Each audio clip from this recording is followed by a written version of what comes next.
Hello everyone, my name is Vikas आजवाट। Welcome to VY engineering flicks. अभी हम देखने वाले हैं डबल इंटीग्रेशन मेथड। हमने इसके पहले दो मेथड्स देखी थी, वो थी कॉन्जुगेट बीम मेथड और दूसरी मेथड थी मूवमेंट एरिया मेथड। अब हम देखने वाले हैं डबल इंटीग्रेशन मेथड। तो ये डबल इंटीग्रेशन मेथड स्टार्ट करने के पहले आपको डबल इंटीग्रेशन मेथड, इस डबल इंटीग्रेशन मेथड में हम यूज करते हैं यूलर्स कर्वेचर इक्वेशन का। Euler's curvature equation Euler's curvature equation के बारे में मैंने पहले ही पार्ट में डिस्कशन किया था। d2ei d2y by dx square is equal to movement at any section x। ये है यूलर की curvature equation. This is Euler's curvature equation. इसका यूज करके हमें स्लोप निकालना है, हमें डिफ्लेक्शन निकालना है। ओके, हम slope is being represented by theta और dy by dx, ये हमें पता है, ये है स्लोप। और डिफ्लेक्शन जो है हम रिप्रेजेंट करते हैं y से। Deflection is a y, slope is dy by dx, ये हमें पता है। हमारे पास यूलर कर्वेचर इक्वेशन का भी नॉलेज है। This is Euler's curvature equation, movement at any section x। तो इस यूलर कर्वेचर इक्वेशन को ei d2y by dx square से अगर हमें ये स्लोप निकालना है तो इस इक्वेशन नंबर 1 लिख रहा हूं इसको, इसका पहला इंटीग्रेशन करना पड़ेगा बाय इंटीग्रेटिंग इक्वेशन 1। मुझे जो मिलेगा वो मिलेगा ei, अगर इसको मैंने इंटीग्रेट कर दिया, इस इक्वेशन को इंटीग्रेट कर दिया, ei मैं बाहर ले लूंगा d2y by dx स्क्वायर का इंटीग्रेशन इज एंटी डेरिवेटिव। इसका मतलब इसका जो पावर 2 था वो 1 से कम हो जाएगा और मेरे पास अब बच जाएगा dy by dx is equal to integration mx का जो भी इक्वेशन बना था वो mx, integration of mx plus 1 integrating constant which is c1। ये इक्वेशन बना। इस इक्वेशन का यूज करके if I know C1 by using this equation, I can calculate dy by dx। इस dy by dx को बोला जाता है स्लोप। तो ये जो इक्वेशन है इसका यूज करके मैं स्लोप निकाल सकता हूं, right.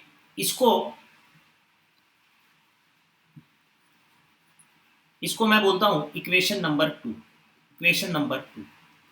By integrating equation number 2, अगर इसका मैंने इंटीग्रेशन ले लिया तो मेरे पास आ जाएगा बाय इंटीग्रेटिंग इक्वेशन 2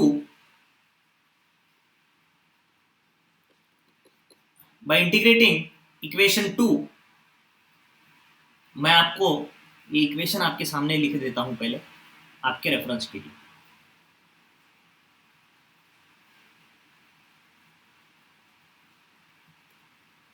ये इक्वेशन है, ये इक्वेशन नंबर 2 है। इस इक्वेशन नंबर 2 को मुझे इंटीग्रेट करना है। इसका मतलब मैं पूरा इसका इंटीग्रेशन लूंगा। इसका इंटीग्रेशन लेने के बाद मेरे पास बचेगा e into I, dy by dx का इंटीग्रेशन अगर मैंने लिया तो वह बन जाएगा y, that is equal to integration of, ये जो पहला पोर्शन है आगे में वो पहले से एक बार इंटीग्रेट हुआ है mx प्लस c1, इसका भी इंटीग्रेशन हो जाएगा। अब पूरे के साथ मैं एक इंटीग्रेटिंग कांस्टेंट c2 ऐड कर दूंगा, राइट। ये पूरा इंटीग्रेटेड पार्ट है। अब यहां पे ये जो y है ei into y, this y is a deflection, ये है डिफ्लेक्शन। तो मुझे करना क्या है इस डबल इंटीग्रेशन मेथड में? In this double integration method what do I need to do? I must know the first thing which is Euler's curvature equation. Euler's curvature equation, वो Euler curvature equation थी EI d2y by dx square is equal to mx. इसका मैं पहला integration लूंगा, integration once, integration twice. पहले integration में इसमें एक टर्म ऐड हो जाएगी c1 और दूसरे integration integrating constant c2 add हो जाएगा। इन दो इक्वेशंस को, इन दो कांस्टेंट्स को सॉल्व करने के लिए मुझे बाउंड्री कंडीशंस का यूज करना पड़ेगा, वो मैं आपको न्यूमेरिकल के अंदर दिखा दूंगा। बस मुझे अब यहाँ पे इतना जानना है कि यूलर इक्वेशन को मुझे दो बार इंटीग्रेट करना है। Two first integration to calculate the slope, second integration to calculate the deflection. मुझे स्लोप और डिफ्लेक्शन निकालना है। इस यूलर इक्वेशन को मुझे दो बार इंटीग्रेट करना पड़ेगा। मैं आपके सामने सीधा इंटीग्रेशन का रिजल्ट लिख रहा हूं। यहाँ पे E Y D Y by D x is equal to integration of the M X, और इसके साथ एक इंटीग्रेटिंग कांस्टेंट आ जाएगा separately, integrating constant which will be a c1।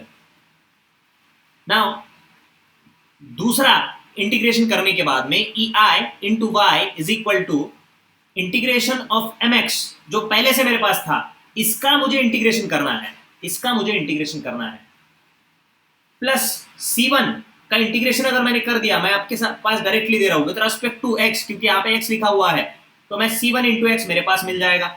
इतना होने के बाद में यहाँ एक नया इंटीग्रेटिंग कांस्टेंट ऐड हो जाएगा विच इज c2।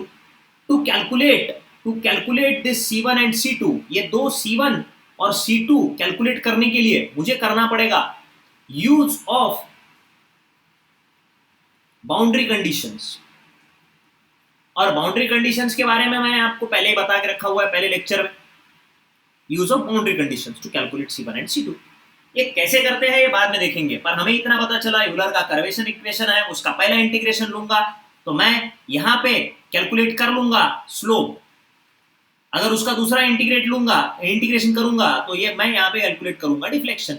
और स्लोप और डिफ्लेक्शन टॉपिक का यही है कि हमें स्लोप डिफ्लेक्शन निकालना है, वो फुलफिल हो रहा है। हमें स्लोप निकालने के लिए यूलर इक्वेशन को एक बार इंटीग्रेट करना है, डिफ्लेक्शन निकालने के लिए यूलर इक्वेशन को दो बार इंटीग्रेट करना है, और कांस्टेंट c1 एंड c2 निकालने के लिए हमें बाउंड्री कंडीशंस का यूज करना है। That's it, it's as simple as just integration. कुछ काम नहीं करना है इसमें, सिर्फ इंटीग्रेशन जितना ही काम करना है इसमें। ये नॉलेज तो हो गया। अब पहला था इक्वेशन के बारे में जानना, यूलर के कर्वेचर के इक्वेशन के बारे में बता दिया पहले पॉइंट में। दूसरा पॉइंट अब हम ये डिस्कस करने वाले हैं, कि इसकी वैलिडिटी क्या है।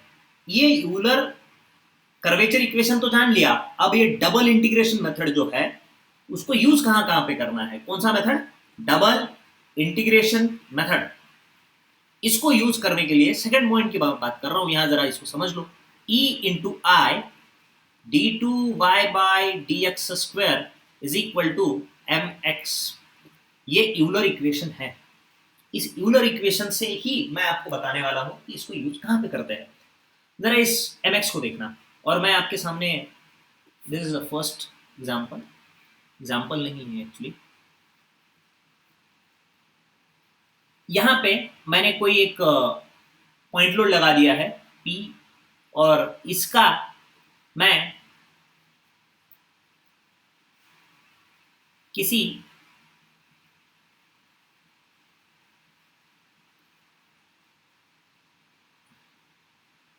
इस सेक्शन पे, ये पहला सेक्शन ले रहा हूं मैं, यहां पे कोई मैंने दूसरा सेक्शन ले लिया है, और यहां पे कोई और एक सेक्शन लिया है। Distance up to the section is x for everything.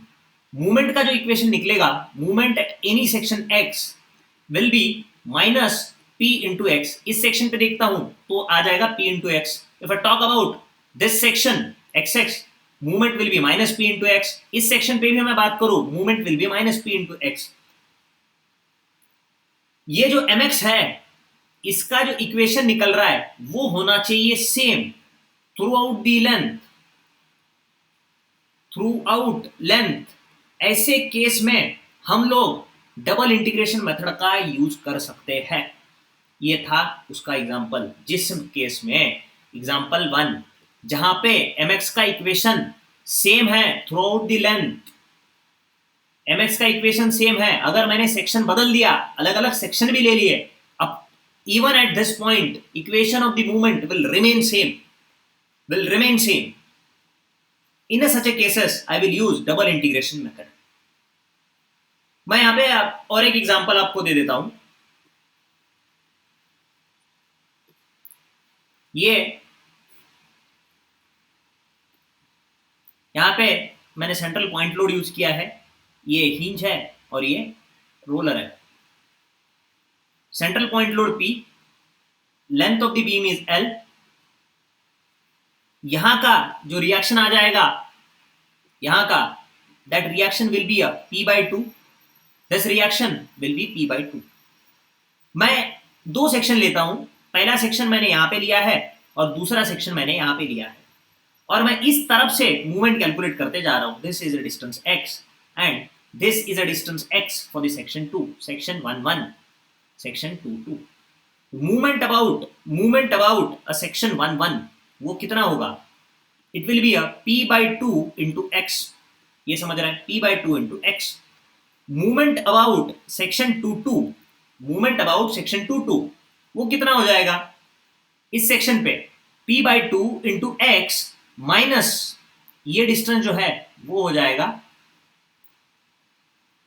Total x minus L/2, क्योंकि x यहां तक का डिस्टेंस है, यहां से लेके यहां तक ये जो डिस्टेंस है वो x है, और पॉइंट लोड तक जो डिस्टेंस है वो है L/2, सेंट्रल पॉइंट लोड है, तो ये आ जाएगा x माइनस L/2, राइट। तो मैं यहां पे लिख रहा हूं P/2 into x minus P into x minus L/2,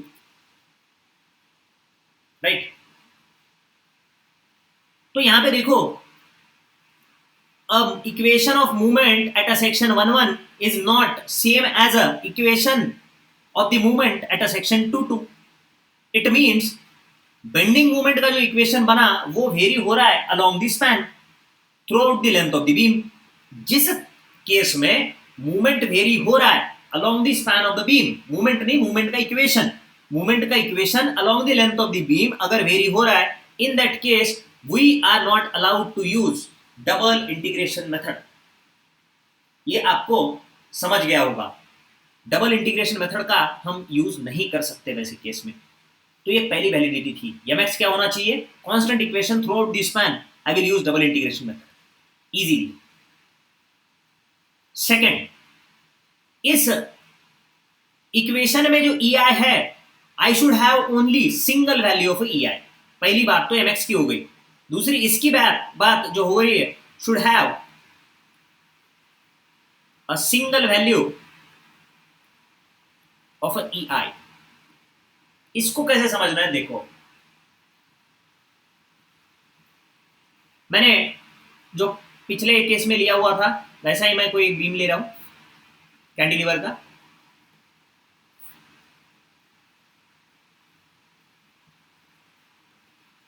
यहां पे मैंने कोई पॉइंट लगा दिया, पर इसका सेक्शन जो है वो यूनिफॉर्म नहीं है थ्रू आउट द लेंथ।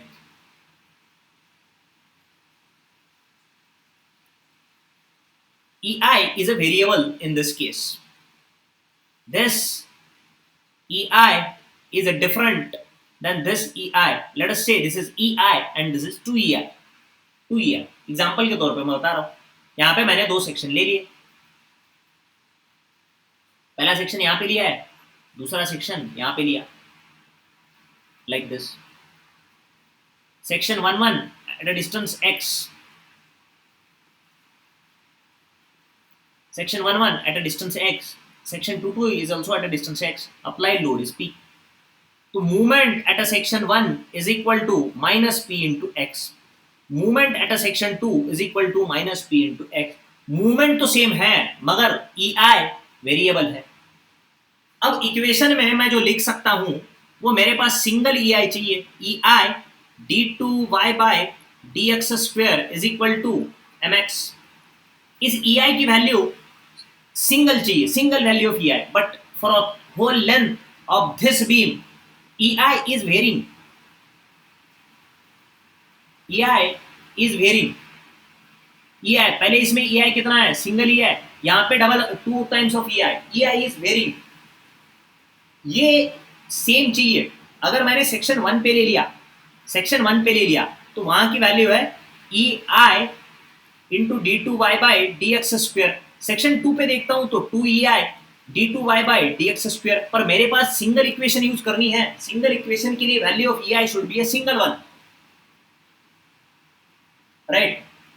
ये नहीं चलेगा जहां पे सेक्शन का ई आई बदल रहा है, नहीं चलेगा। इसका मतलब ये क्या हो रहा है, जिस सेक्शन में ई आई बदल रहा है, ई आई बदल रहा है, वो सेक्शन होता है non prismatic when same value of E, non-prismatic. So from this I can say a section should be a prismatic, a section should be prismatic। ये एक केस हो गया।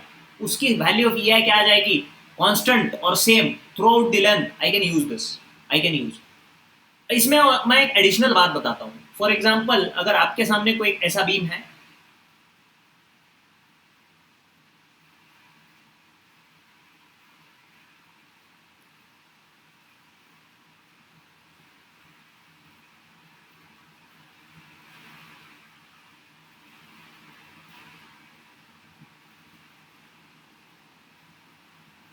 ठीक है, अगर आपके सामने कोई एक ऐसा बीम है, ये फ्रंट व्यू में है, this beam is in front view. यहाँ पे कोई लोड लगाया हुआ है एंड में, पी रहने दो। यहाँ पे इसका ये टॉप व्यू है, ओके। अगर इसको मैं आपको 3D में दिखा दूं,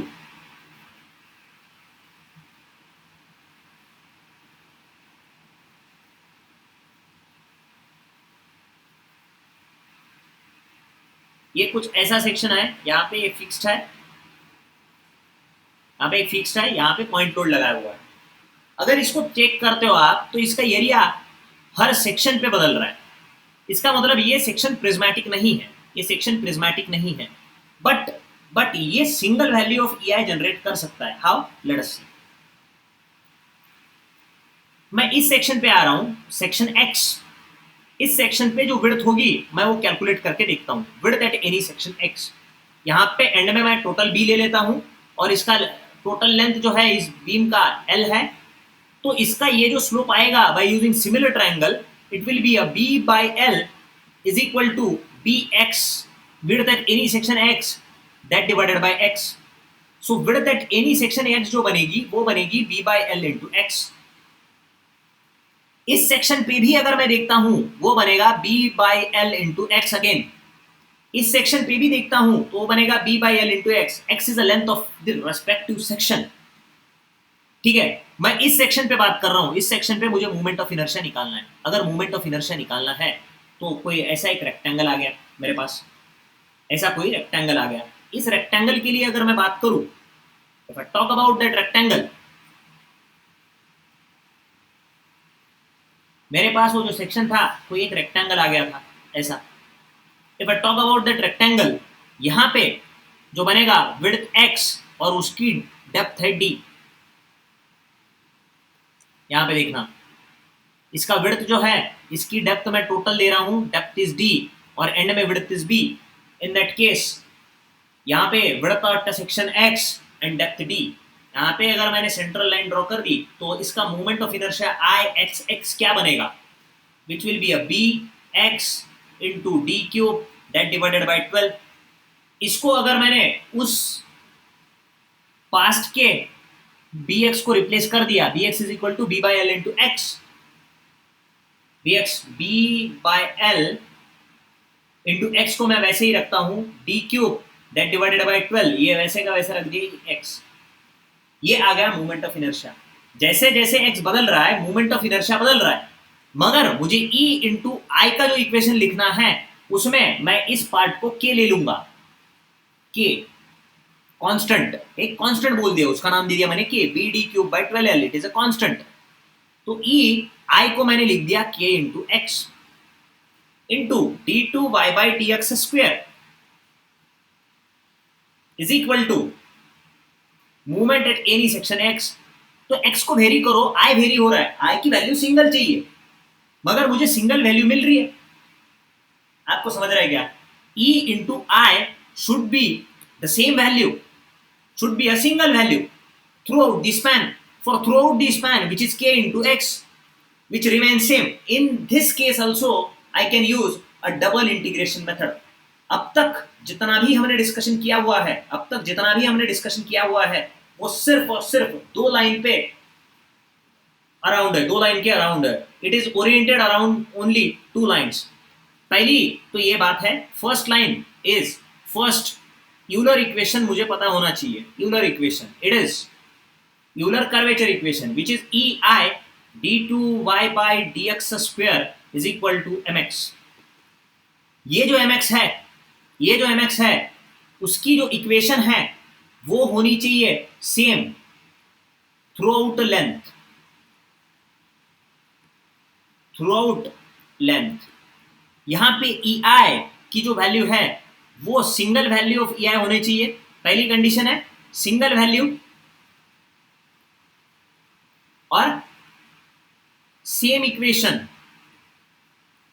through out length.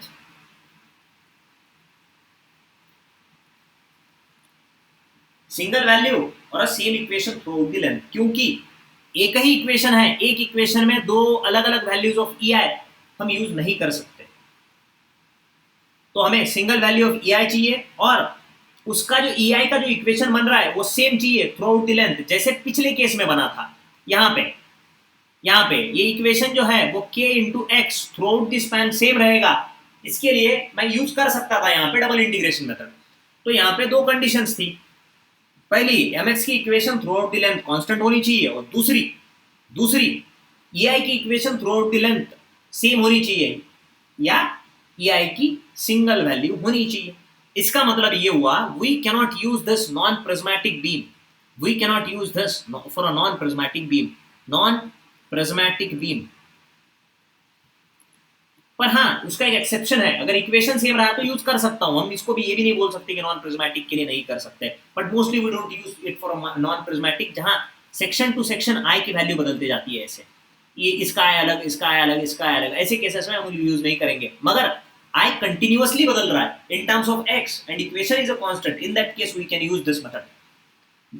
It's little complex to understand, पर ये समझना जरूरी है क्योंकि इस पे क्वेश्चन आया हुआ है पास्ट में।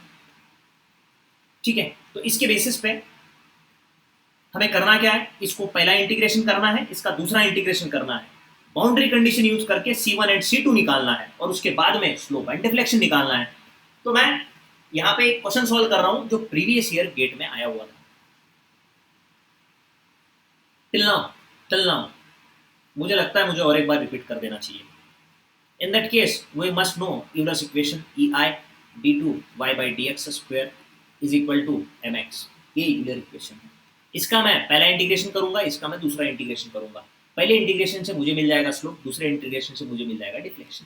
ओके, और डबल इंटीग्रेशन मेथड करने के लिए, ये यूज करने के लिए वैलिड कंडीशंस क्या है? पहली कंडीशन ये है, ये mx का इक्वेशन जो है, equation should be same, constant होना चाहिए through length, through out length, पूरे लेंथ में इसका इक्वेशन जो है कांस्टेंट होना चाहिए। ei जो है इसका भी same equation through length, through out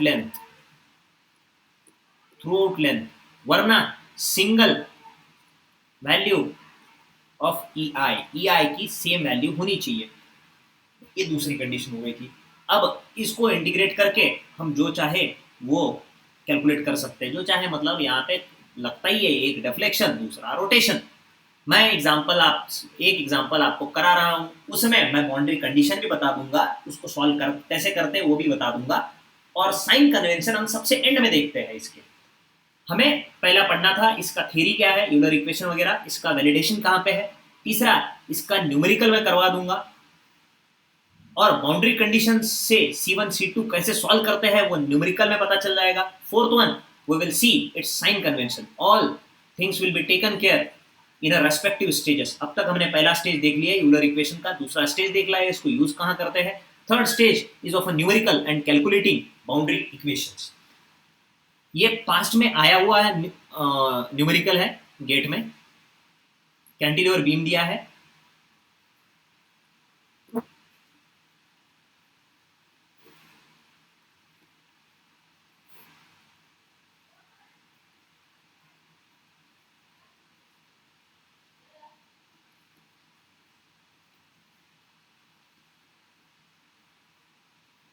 ऐसा एक कोई कैंटिलीवर बीम दिया हुआ है, यहाँ पे लोड लगाया हुआ है।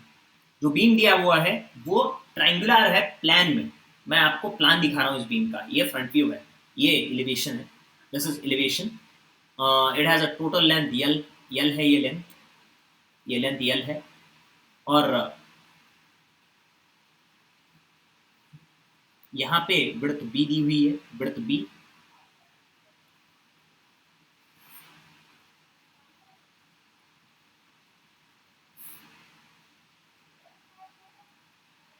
यहाँ पे विड्थ बी दी हुई है, इस, हाँ यहाँ पे विड्थ बी है। इस बीम की टोटल डेप्थ है डी, वो कांस्टेंट है throughout the length, but width is varying.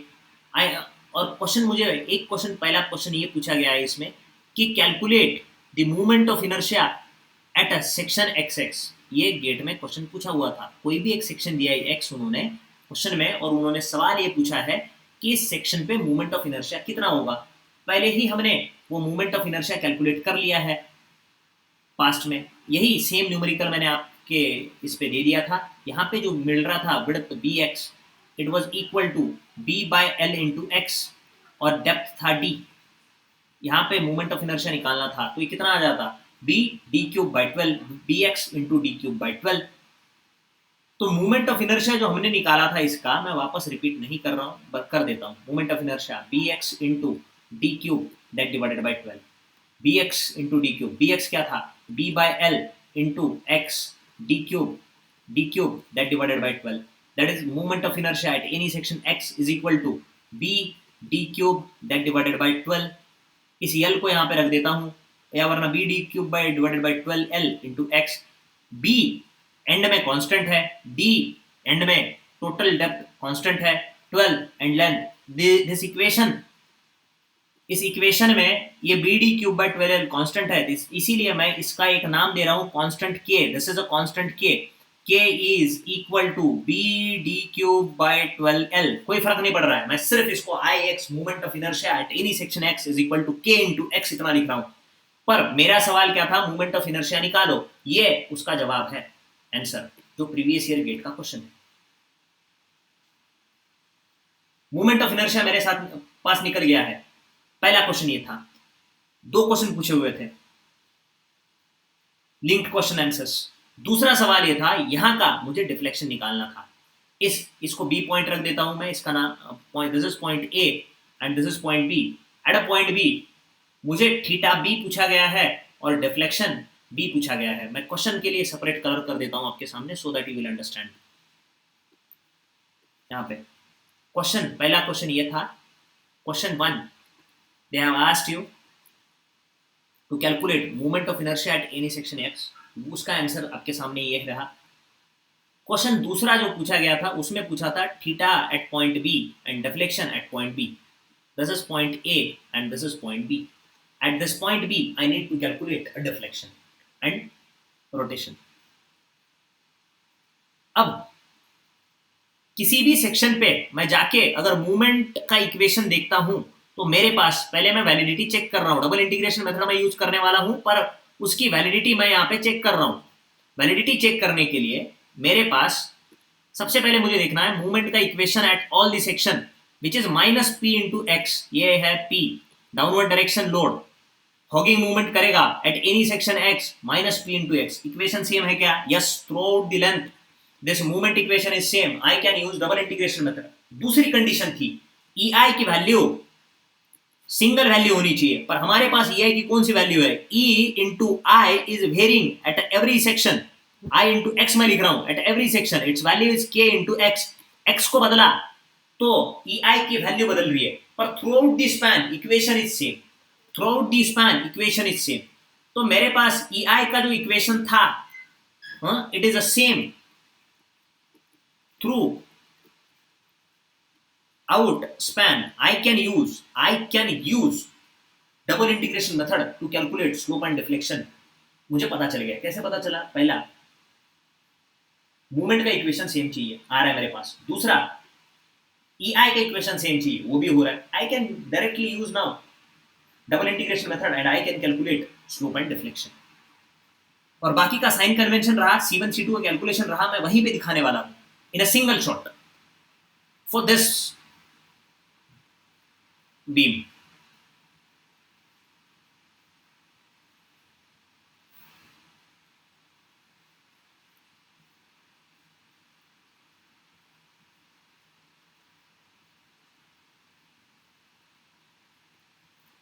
ये क्वेश्चन था।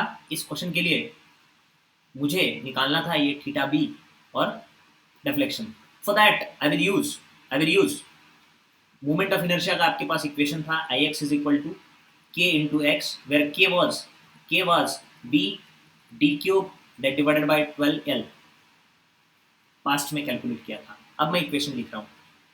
यूलर का इक्वेशन क्या है? Euler's equation is E into I d2y by dx square is equal to m into x, mx, moment of inertia, bending moment at any section x. In this case, I very हो रहा है section के हिसाब से, इसकी value हमने रखी है k इंटू एक्स, यहाँ पे आपको दिख रहा है। d2y by dx square, movement at any section x, जो मैंने पिछली वहां पे दिखाया था, movement at any section x is minus p into x. तो मैं यहाँ पे माइनस पी इंटू एक्स रख रहा हूँ। ये एक्स एक्स कैंसिल हो जाएगा। अब मेरे पास बचेगा क्या? E d two Y by D x square, E d two Y by D x square. So this is equation number 1। by integrating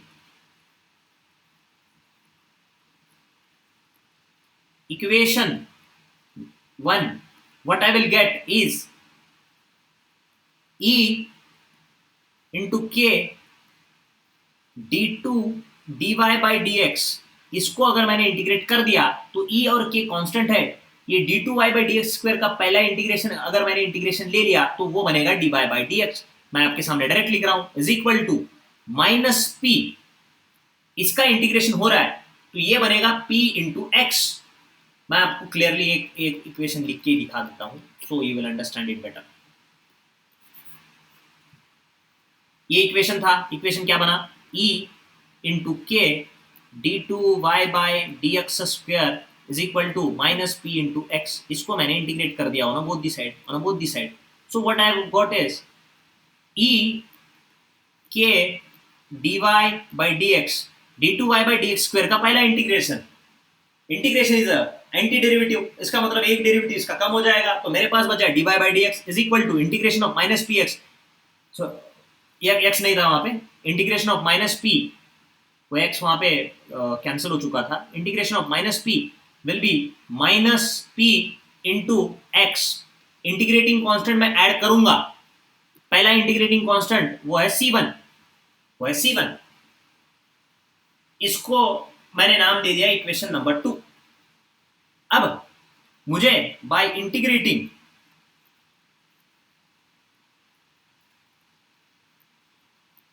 equation number 2, इस इक्वेशन नंबर 2 को भी मैं इंटीग्रेट कर रहा हूं तो मेरे पास मिल रहा है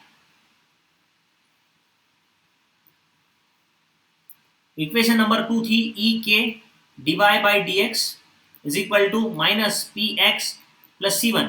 मैं दोनों साइड से इंटीग्रेट कर रहा हूं इस इक्वेशन को तो मुझे मिल जाएगा E into k integration of d Y by D x will be y is equal to integration of minus P into x, ये आ जाएगा minus P into x square by 2 plus इस C1 का इंटीग्रेशन होगा C1 into x, right. और यहां पे नया इंटीग्रेटिंग कांस्टेंट ऐड हो जाएगा विच इज C2। इंटीग्रेशन करने के बाद में मुझे इंटीग्रेटिंग कांस्टेंट ऐड करना पड़ता है। This is equation number 3,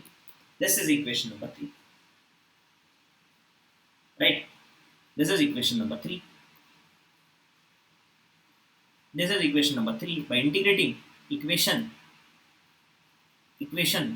2।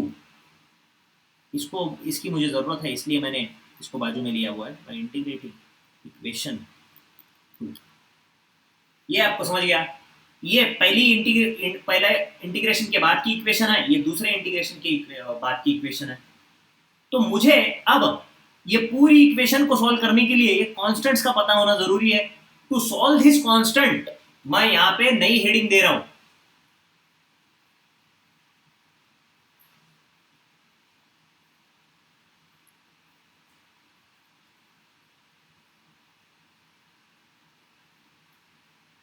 to solve this constant, what do I need to do?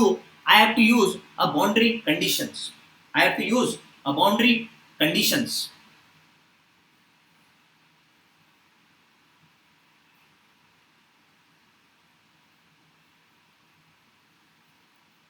अब मैं यहाँ पे ये दो इक्वेशन बाजू में ले रहा हूँ 1 और 2, और यहाँ पे मैं आपको लिख के दे रहा हूँ टू सॉल्व, आप समझ जाओगे, टू सॉल्व, सॉल्व करने के लिए इंटीग्रेटिंग कांस्टेंट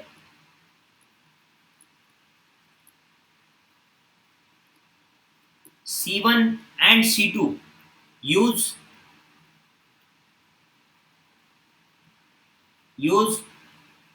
बाउंड्री कंडीशंस। और बाउंड्री कंडीशन आपको पता है, दो बाउंड्री कंडीशन मैंने पहले ही बताए थे, एक सिंपली सपोर्टेड के लिए और एक कैंटिलीवर के लिए। हमारे गिवन क्वेश्चन में हमारा गिवन क्वेश्चन है वो कैंटिलीवर बीम है, राइट। यहाँ पे कोई लोड है कैंटिलीवर बीम पे। अब इसकी बाउंड्री कंडीशन के बारे में पता करना है। हमने सेक्शन कहाँ से लिया, यहाँ से मैंने शुरू किया और सेक्शन लिया कौन से, इस डायरेक्शन की तरफ, एक्स इधर में है, यहां से शुरू किया है और इधर जा रहा हूं सेक्शन एक्स। यहां पे एक्स की वैल्यू है 0, क्योंकि यहां से मैंने शुरुआत की है, यहां से मैंने शुरुआत की है, तो यहां पे जो एक्स की वैल्यू है वो है 0, और इस एंड में एक्स की वैल्यू जो है एल है। तो बाउंड्री कंडीशन में मैं क्या यूज करूंगा, सपोर्ट पे डिफ्लेक्शन जो होगा वो होता है 0, सपोर्ट पे थीटा जो होता है वो होता है 0। कौन से, फिक्स सपोर्ट पे, ये हमें सबको पता है। तो दो इक्वेशन से हमें C1 और C2 कैलकुलेट करना है। अननोन कितना है, 2। इक्वेशन कितने हैं, 2। हमें बाउंड्री कंडीशन कितनी लगेगी, 2। तो पहली बाउंड्री कंडीशन है y is equal to 0। y is equal to 0, जरा अच्छे से लिख देता हूं। First boundary condition, first boundary condition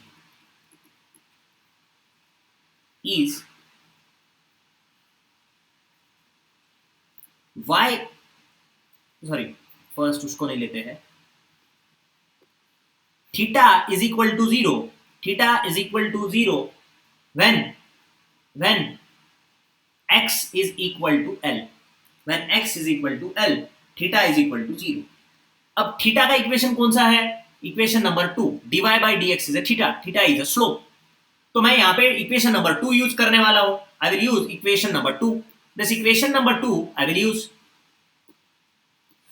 this equation number 2 I will use.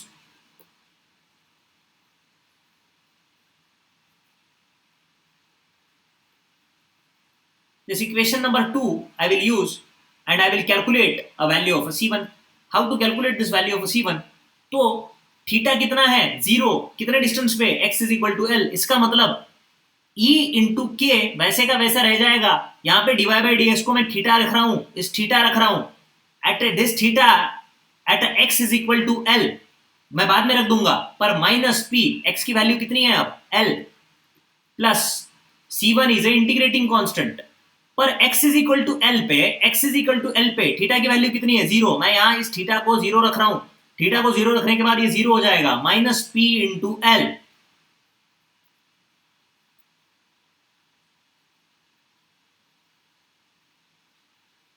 Plus C1।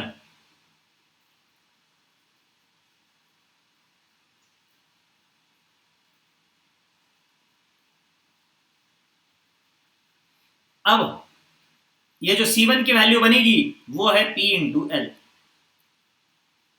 C1 की जो वैल्यू बनेगी वो है P into L, that's it. Equation number 1, equation number 1 नहीं, C1 की वैल्यू एज इट इज रहने देते हैं, कोई इक्वेशन देने की जरूरत नहीं है। C1 is equal to P into l, पहला मिल गया इंटीग्रेटिंग कांस्टेंट, कौन से, इक्वेशन नंबर 2 से। अब सेकेंड बाउंड्री कंडीशन यूज करके मैं C2 निकाल लूंगा। सेकेंड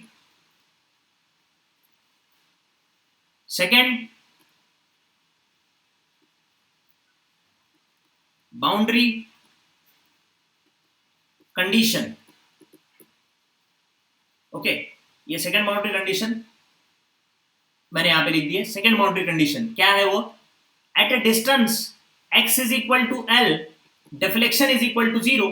डिफ्लेक्शन का जो इक्वेशन था जहां पे मुझे डिफ्लेक्शन दिख रहा था, ऊपर में देखो आप डिफ्लेक्शन कहां पे दिख रहा था, ये देखो E k into y, y is deflection, deflection का इक्वेशन ये है। अब डिफ्लेक्शन को मैं 0 रख दूंगा, कौन से, x is equal to l length पे। सो मुझे ये डिफ्लेक्शन का इक्वेशन चाहिए, ये डिफ्लेक्शन का इक्वेशन मुझे चाहिए।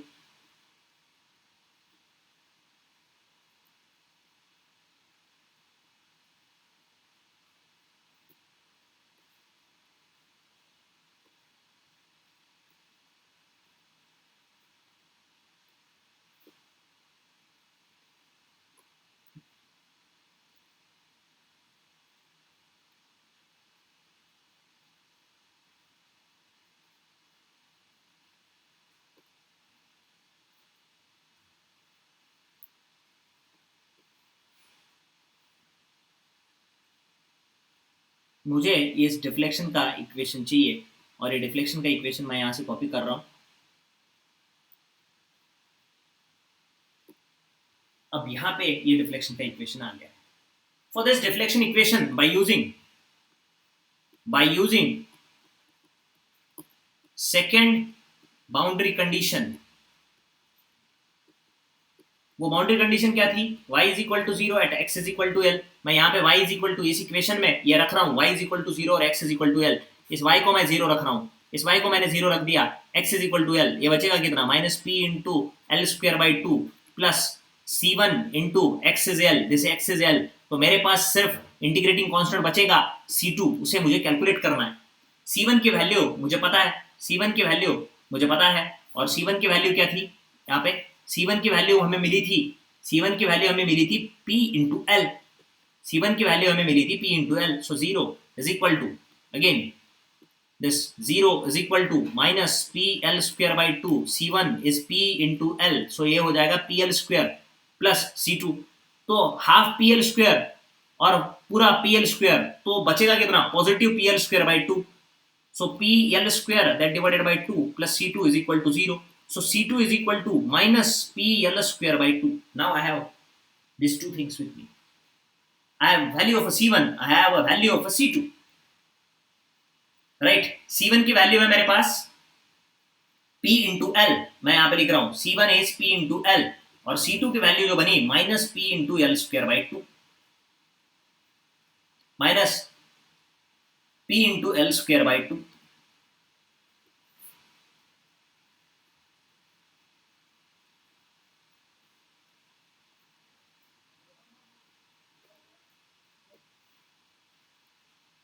ये इसकी वैल्यू है, और मेरे पास पहले से दो इक्वेशंस थे, मेरे पास पहले से ये दो इक्वेशंस थे, उसे भी मैं यहां से कॉपी कर रहा हूं।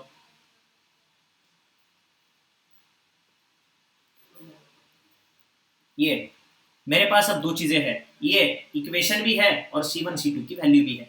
अगर मैं इन इक्वेशंस में रख देता हूं C1 C2 को, तो इक्वेशन पूरा कंप्लीट हो जाएगा। This equation will be complete. I will put this value of C1 is equal to P into L over here, तो ये इक्वेशन PL अगर रख दिया, इक्वेशन पूरा कंप्लीट हो जाएगा।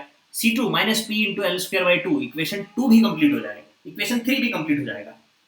मुझे निकालना क्या है, सवाल में पूछा था थीटा निकालो बी पे और डिफ्लेक्शन निकालो बी पे। तो हम इस बीम को एनालाइज करके देखते हैं और उससे समझते हैं कि हमें करना क्या है। This was a given beam, right, ये कोई गिवन बीम थी हमारी, यहाँ पे ये फिक्स था, यहाँ पे कोई लोड था, थीटा निकालना था इस पॉइंट पे, थीटा एट बी पर x कितना है, x हमने यहां से शुरू किया था, x 0 at a distance x is equal to 0, what is theta, मतलब वो बी पॉइंट का मिल जाएगा। At a distance x is equal to 0, at a section x is equal to 0, what is the value of a deflection? It is a deflection at point B. Slope निकालना है तो मैं दूसरी equation use करूंगा। आई will use equation number second, use equation 2। Equation 2 को use किया मैंने, वो बन रही है e इंटू के d Y by D x. Theta अगर बी पॉइंट का रखना है तो मुझे x कितना रखना पड़ेगा, 0। तो minus p into x plus C1, ये मेरा पूरा इक्वेशन है। अगर थीटा बी पॉइंट पे चाहिए तो मुझे लिखना है e into K theta at point B is equal to minus P, x is equal to 0।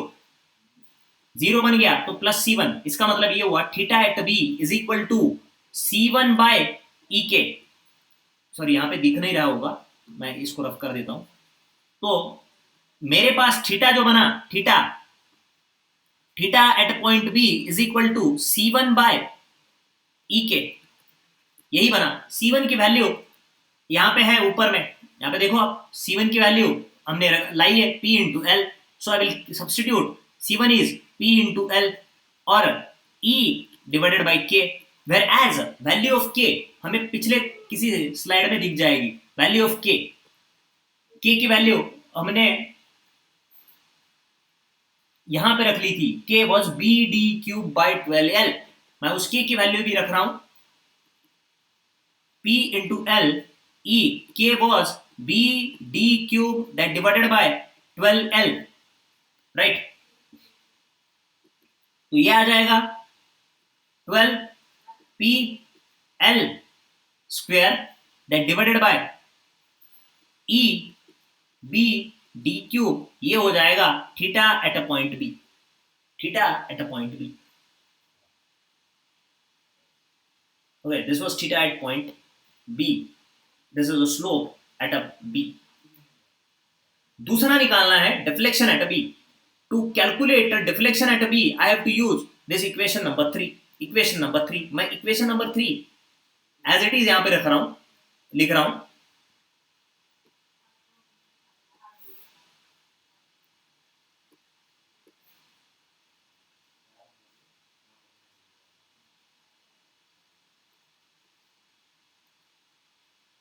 This is equation number 3.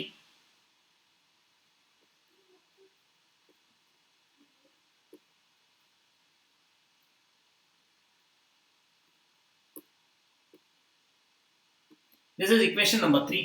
इस इक्वेशन नंबर 3 के हिसाब से हमें निकालना है डिफ्लेक्शन। डिफ्लेक्शन कौन से पॉइंट पे निकालना है? Deflection at point B, at that point x is equal to 0। तो इस इक्वेशन में x इज इक्वल टू 0 रख दोगे तो आपको मिल जाएगा deflection at point B. So I am writing it now, E into K deflection at point B is equal to x को 0 रख दो, C1 इंटू एक्स को 0 रख दो, मेरे पास बचेगा क्या? C2। So deflection at point B is equal to C2 by E K. What is value of C2? C2 ऊपर में जो लाया था वो था minus P into L square by 2, minus P into L square by 2 divided by E into के। अभी हमने देखी थी minus P into L square divided by 2 के, 2E के की वैल्यू थी, के की वैल्यू थी अभी जो हमने देखी थी B D cube that divided by 12L। तो यहां पे आ जाएगा ये 2 और 12 कैंसिल होके minus 6 P L cube, that is deflection at point B is equal to minus 6 P L cube that divided by E B D cube। ये E हुआ, ये B हुआ, ये D cube हुआ और इस कैंसिल होके 6 P L cube ऊपर में चला जाएगा। This was a deflection at point B। और रोटेशन की वैल्यू अभी हमने देखी थी, रोटेशन की वैल्यू जो हमने देखी थी, कैलकुलेट की हुई थी, it was 12 PL square by EB D cube. It was theta B was 12 PL square by EB D cube. ये दो वैल्यूज हमें मिल गए। हमने पहला मोमेंट ऑफ इनर्शिया भी निकाला था और ये वैल्यू भी हमने निकाल ली है। ठीक है, अब तक जो भी हमने बात की थी उसके बारे में मैं ग्लांस में बता रहा हूं। पहला वो था यूलर का इक्वेशन, उसका यूज करके हमने पहली बार इंटीग्रेट किया, स्लोप का इक्वेशन मिला, दूसरी बार इंटीग्रेट किया, डिफ्लेक्शन का इक्वेशन मिला, पर उसमें इंटीग्रेटिंग कांस्टेंट थे, वहीं पे हम रुक गए। दूसरा उसकी वैलिडिटी चेक की। वैलिडिटी कहां पे? जहां पे EI का इक्वेशन सेम है थ्रू आउट द लेंथ और EI सेम है और MX का जो इक्वेशन है वो through out the length same होना चाहिए। दूसरा तीसरा, हमने उसका यूज किया और वहां पे दो कांस्टेंट मिले C1 and C2। How to solve this constant? By using a boundary condition. आपको बता दिया अभी, और हमने C1 C2 को कैलकुलेट कर लिया। चौथा, डिफ्लेक्शन कैसे कैलकुलेट करना है? After calculating C1 and C2, x is equal to 0 रख के वो एंड में। अगर कहीं मिड में पूछा होता, अगर कहीं सवाल मिड में पूछा होता, इस जगह पे निकालो x is equal to L/2 पे, तो हम क्या करते? उस इक्वेशन में, कौन से इक्वेशन, इन इक्वेशंस में x is equal to L/2 रख देते, तो मुझे मिल जाता है dy by dx eight L/2। इसका मतलब स्लोप एट L/2। C1 की वैल्यू मुझे बता दी P into L, so I can calculate a deflection and rotation at each and every point just by varying this value of x। इसका एक advantage ये है, एक इक्वेशन निकालो, मल्टीपल जगह का स्लोप और डिफ्लेक्शन मिल जाएगा। उसके बारे में भी हमने बात कर ली थी। ओके, तो इतना हो गया था, C1 C2 निकल गया, उससे डिफ्लेक्शन वगैरह भी निकल गया। अब फोर्थ पॉइंट जो हमें डिस्कस करना है वो है साइन कन्वेंशन का। जरा समझो अभी से साइन कन्वेंशन का। मैं एक ही इसमें ये साइन कन्वेंशन पूरा आपको बता रहा हूं। Sign convention, to know about the sign convention, आपको पहले रेफरेंस एक्सिस के बारे में जानना होगा। अगर गिवन कैंटिलीवर बीम अगर ऐसा है यहां पे, और given cantilever beam is like this, ये कैंटिलीवर सिंपली सपोर्टेड सबके लिए वैलिड है, पर मैं आपको एग्जांपल कैंटिलीवर के थ्रू बता रहा हूं। ठीक है, अगर यहां पे लोड लगा है, मुझे यहां पे मूवमेंट निकालना है एट एनी सेक्शन x, तो जरा सोच के बताना ये x कहां से शुरू हो रहा है? x से जो शुरू हो रहा है वो इस पॉइंट से शुरू हो रहा है। यहाँ पे x इज इक्वल टू 0 है, और जा कौन से डायरेक्शन में रहा है? इस डायरेक्शन में x जा रहा है, इस सामने वाले डायरेक्शन में। तो इसको हम पॉजिटिव x ले लेते हैं, positive x if the section is at a right and origin is at a left. ये राइट है और ये लेफ्ट है, ओरिजिन लेफ्ट में है, सेक्शन राइट में है, तो लेफ्ट से राइट के तरफ मैं x गिनते जाऊंगा और उसको मैं पॉजिटिव x बोल दूंगा। That's it. अगर मेरा लोड यहां पे है, मुझे सेक्शन कहीं यहां पे निकालना है, बेंडिंग मोमेंट यहां पे निकालना है, तो इसका सेक्शन मैं यहां से शुरू कर रहा हूं, ओरिजिन यहां से शुरू कर रहा हूं, और जा कौन से डायरेक्शन में? लेफ्ट, राइट में मेरा ओरिजिन है और लेफ्ट में मेरा सेक्शन है। ऑन माय, अगर मैं यहां पे सेंटर में कहीं हूं तो ओके, राइट मैं स्क्रीन के सामने बैठा हूं, चलो इसको राइट और लेफ्ट में भी नहीं बोलते हैं, बट ये जो सेक्शन है, यहां से ये जो लोड है, मैं यहां से इस तरफ जा रहा हूं, इस तरफ, तो मैं ये जो डायरेक्शन है इसको मैं लूंगा positive x, positive x, positive x। अब जरा दूसरा, पॉजिटिव x, आपको समझ गया कि पॉजिटिव x कैसे लेते हैं? जहां से हमने सेक्शन शुरू किया है, दूसरी तरफ जा रहे हो तो उसको मैं पॉजिटिव x लूंगा। इसके बाद में हमेशा के लिए अपवर्ड डायरेक्शन जो वो है पॉजिटिव y, ये कभी बदलेगा नहीं। Upward direction is a positive y for everywhere, upward direction is a positive y। अब जरा सुनना, ये पॉजिटिव x है, तो इसके अपोजिट में यहां पे नेगेटिव x होगा, नेगेटिव x, और इसके नीचे में नेगेटिव y होगा, इसके नीचे में नेगेटिव y होगा, तो मैं यहाँ पे नेगेटिव y भी दिखा रहा हूं और पॉजिटिव x भी आपको दिखा रहा हूं। This will be a positive x, ये पॉजिटिव x है तो ये नेगेटिव x होगा। अब जो एंगल पॉजिटिव और पॉजिटिव क्वाड्रेंट में बन रहा है उसे मैं पॉजिटिव बोलूंगा। एंगल थीटा जो है positive comma positive, positive x है पॉजिटिव y है, तो वो थीटा होगा पॉजिटिव। अगर नेगेटिव x और नेगेटिव y के बीच में भी आया उसको मैं पॉजिटिव बोलूंगा। ठीक है, जो थीटा पॉजिटिव y और नेगेटिव x के बीच में आया वो नेगेटिव होगा। थीटा जो नेगेटिव x वो पॉजिटिव y, नेगेटिव y और पॉजिटिव x के बीच में आया वो भी नेगेटिव होगा। यहां पे देखना, प्लस और प्लस प्लस होता है, माइनस माइनस प्लस होता है, plus minus minus plus plus minus minus हो जाता है।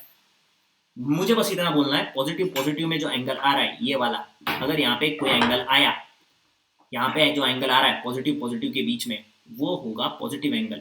अब इसका अपोजिट यहाँ पे अगर आके देखते हो तो सेम एंगल है, ये ऐसे जा रहा है एंटी क्लॉकवाइज, ये भी एंटी क्लॉकवाइज जा रहा है, ये भी पॉजिटिव होगा। नेगेटिव में जो एंगल है वो भी पॉजिटिव होगा, पॉजिटिव में जो एंगल है वो भी पॉजिटिव होगा। रेस्ट आदि नेगेटिव एंगल्स। बस इतनी बात करते हैं। अगर इस जगह पे आके देखता हूं पॉजिटिव अपवर्ड है, ये तो एक था ये साइड के लिए, इस साइड में आता हूं पॉजिटिव अपवर्ड, और पॉजिटिव इस डायरेक्शन में है, ठीक है। अब इस पॉजिटिव के बीच में, अगर इस पॉजिटिव के बीच में कोई मैंने ये लाइन दे दी, अगर इसका एंगल मेजर करना है किनके बीच में, पॉजिटिव एक्स और पॉजिटिव वाई के बीच में, ये होगा थीटा पॉजिटिव, और नेगेटिव एक्स नेगेटिव वाई के बीच में भी थीटा पॉजिटिव होगा, थीटा पॉजिटिव होगा, ठीक है, और रेस्ट इज द नेगेटिव। तो मुझे बस इतना बोलना है, पॉजिटिव कॉमा पॉजिटिव क्वाड्रेंट में जो है वो होगा थीटा पॉजिटिव, और नेगेटिव क्वाड्रेंट में जो है वो थीटा होगा positive, rest are the negative. बस इतनी ही बात करते हैं। और सेक्शन ओरिजिन कहां से शुरू होगी, जहां से हमने एक्स मेजर करना शुरू किया है, और कौन से डायरेक्शन में पॉजिटिव होगा, जिस डायरेक्शन में हमने पहले मूव करना शुरू किया। इस बीम में यहाँ पे ओरिजिन है और यहाँ पे मूव करना शुरू किया है, तो ये पॉजिटिव एक्स है। इस बीम में यहाँ पे ओरिजिन है, इस डायरेक्शन में मूव करना शुरू किया है, ये पॉजिटिव है, दैट्स इट। और पॉजिटिव क्वाड्रेंट में थीटा पॉजिटिव होगा। ये काम बन गया थीटा का। तो अब हमें थीटा का साइन कन्वेंशन बताना है। थीटा जो आया है हमारे आंसर में पॉजिटिव है, पॉजिटिव है। हम गिवन बीम पे अप्लाई करके देखते हैं। दूसरा पॉइंट जो हम यहां पे बात करने वाले हैं वो डिफ्लेक्शन की। अब डिफ्लेक्शन y जो हमने निकाला, अगर वो नेगेटिव आया, y कोऑर्डिनेट, इस बीम पे देखो y कोऑर्डिनेट हमेशा अपवर्ड पॉजिटिव था और डाउनवर्ड नेगेटिव, x की बात नहीं कर रहे, y upward positive downward negative. अगर नेगेटिव डिफ्लेक्शन आया, इसका मतलब क्या हुआ, deflection is downwards. y deflection अगर नेगेटिव है, इट इज डाउनवर्ड्स।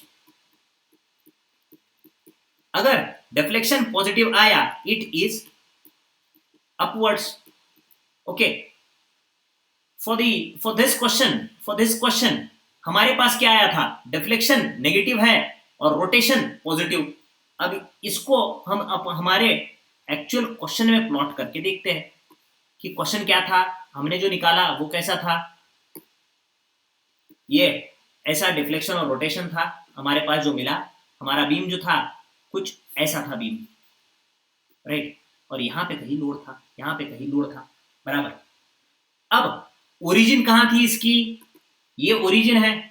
कौन से तरफ हमने सेक्शन लिया, इस तरफ जाके, तो पॉजिटिव एक्स डायरेक्शन कौन सा हुआ, ये वाला पॉजिटिव एक्स डायरेक्शन हो रहा है, ये वाला पॉजिटिव एक्स डायरेक्शन हो रहा है। लोड कैसे भी रहने दो, अपवर्ड या डाउनवर्ड, इस लोड को मैं हटा देता हूं यहां से। हमने बस ओरिजिन पता करनी है, ओरिजिन पता हो गई। और y डायरेक्शन जो था वो हमेशा से अपवर्ड डायरेक्शन में था, y जो था वो हमेशा से अपवर्ड डायरेक्शन में था, पॉजिटिव y। इतना काम बन गया। अब एंगल जो आ रहा है वो पॉजिटिव आ रहा है, राइट, एंगल जो आ रहा है वो पॉजिटिव आ रहा है। एंगल के बारे में बात करते बाद में। ये साइन कन्वेंशन प्लॉट हो गए। डिफ्लेक्शन जो है वो नेगेटिव, y भी इज नेगेटिव का मतलब डाउनवर्ड डायरेक्शन। तो डिफ्लेक्शन डाउनवर्ड आ रहा है, मतलब ये जो डिफ्लेक्टेड कर्व है वो कहीं डाउनवर्ड डायरेक्शन में डिफ्लेक्ट हुआ होगा। ये कर्व जो है वो डाउनवर्ड डायरेक्शन में डिफ्लेक्ट हुआ होगा, और उसकी वैल्यू हमने दी है 6pl³ बाय EB/d³। तो ये जो डिफ्लेक्शन है ये डाउनवर्ड डायरेक्शन में है। इतना काम मेरा बन गया पहला। Deflection is downward since it is a negative, deflection is in downward direction. अब ओरिजिन कहां पे थी, यहां पे पॉजिटिव एक्स डायरेक्शन कौन सा कहां पे था, कौन से, इस डायरेक्शन में। Positive y direction is upward, positive y direction is upward. मैंने पॉजिटिव वाई दिखा दिया, पॉजिटिव एक्स दिखा दिया। अब मेरा जो थीटा बी आ रहा है पॉजिटिव है, इसका मतलब क्या हुआ, theta B is in first quadrant, यहां पे दिख रहा है। इस पॉइंट पे अगर मैंने थीटा बी ड्रॉ किया, आप देखोगे यहाँ पे मैंने यहाँ पे टेंजेंट ड्रॉ की एक, राइट, ये दिख रहा है यहाँ पे पॉजिटिव y और पॉजिटिव x में एंगल आ रहा है वो पॉजिटिव है, और मैंने यहाँ इस थीटा बी को पहले से पॉजिटिव दिखा के रखा हुआ है। ये with reference to the longitudinal axis this angle is anti-clockwise and it is of a positive sign। अगर मैंने इसको एक्सटेंड भी कर दिया, इस लाइन को, अगर मैंने ये एंगल भी मेजर कर दिया, वो एंगल भी सेम है which is theta, but still it is positive, क्योंकि नेगेटिव और नेगेटिव क्वाड्रेंट में मिल रहा है। आपको इस पूरे लेक्चर में मैंने क्या क्या सिखा दिया, तो यूलर का इक्वेशन यूज करना है, उसका इंटीग्रेशन करना है, तो हमें स्लोप का इक्वेशन मिलेगा, डिफ्लेक्शन का इक्वेशन मिलेगा, पहली बात। दूसरी, डबल इंटीग्रेशन मेथड कहां पे यूज करनी है, जहां पे बेंडिंग मूवमेंट का इक्वेशन कांस्टेंट है थ्रू आउट द लेंथ और EI का इक्वेशन सेम है थ्रू आउट द लेंथ। ये भी हो गया। तीसरा, इसका इंटीग्रेशन वगैरह करके इंटीग्रेटिंग कांस्टेंट मिले C1 एंड C2, उसको यूज निकालने के लिए हमने बाउंड्री कंडीशन का यूज किया। चौथा, एक्चुअल बी पॉइंट पे हमने रोटेशन और डिफ्लेक्शन निकाल के देख लिया। पांचवा, उसका साइन कन्वेंशन देख लिया। Hence I have completed whole double integration method. However, you can use this double integration method where moment mx equation is the same. मैं कुछ एग्जांपल्स आपके सामने और कोट कर रहा हूं। ये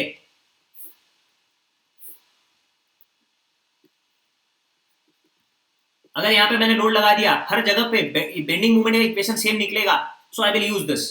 अगर मैंने यूडीएल लगा दिया, हर इक्वेशन पे हर पॉइंट पे मोमेंट कितना लगेगा, wx²/2 नेगेटिव, हर इक्वेशन पे हर सेक्शन पे वैलिड है।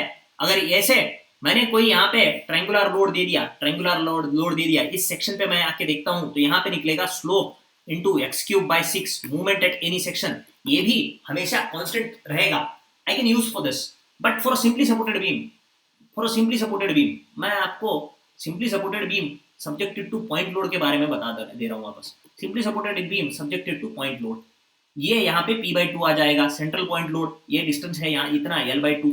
अगर यहाँ पे देखते हो, यहाँ पे P/2 इंटू एक्स है, यहाँ पे P/2 into x minus P into, तो इक्वेशन पहले जगह पे दूसरे जगह पे नहीं है, तो I can not use double integration method.